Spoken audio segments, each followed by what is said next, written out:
বড় বড় কাফেরের সরদাররা রসুলে পাকের দিকে তাকাইয়া তানা দিতেন। রসুলে পাককে আফতার বলতেন। আফতার কাকে বলা হয়? অর্থাৎ লেজ কাটা, অর্থাৎ যার বংশধরকে আওলাদে পাক, যেমন আমি যখন মারা যাব আমার পরবর্তীতে আমার ছেলে আমার দরবারের হাল ধরবে, ঠিক কিনা? জোরে বলেন ঠিক কিনা?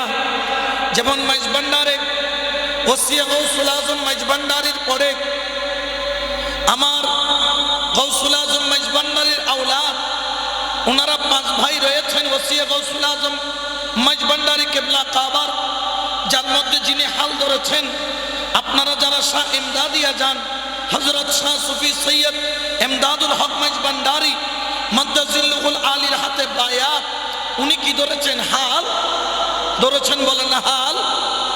ওনার পরে ওনার সন্তান, ওনার পরে ওনার সন্তান একে একে হাল ধরে কি ধরে না? কাফেররা দেখলেন রসুলের আর কোনো পুত্র সন্তান নাই, অর্থাৎ রসুলের পরবর্তী ঝান্ডা ধরার লোক নাই।